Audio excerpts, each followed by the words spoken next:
above the ground but I'm under her charisma. Pink Floyd Dark Side of the Moon.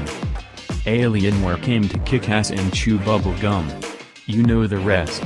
Sporting a new look and the first ever design that enables upgradable graphics, Alienware is ready to take its place as the king of semi-mobile gaming.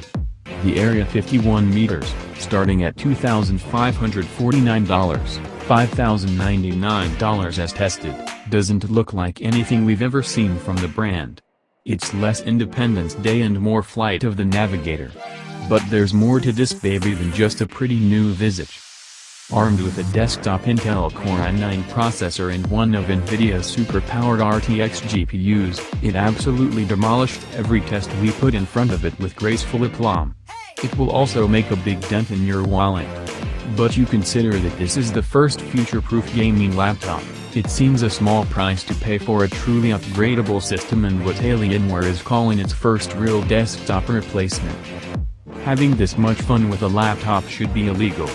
I got to play with one of the more extravagant models of the Area 51 meters.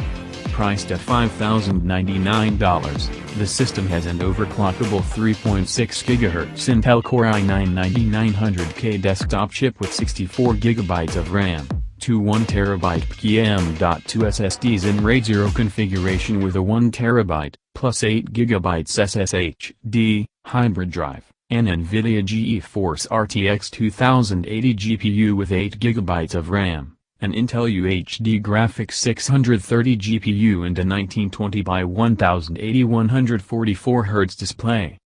The $2,549 base model has a more reasonable price and specs. You get a 3.6 GHz Intel Core i7-8700 CPU, 8 GB of RAM, a 1TB, plus 8 GB SSHD, hybrid drive, an Nvidia GeForce RTX 2070 GPU with 8 GB of RAM, an Intel UHD Graphics 630 GPU and a 1920 by 1080 60 Hz display.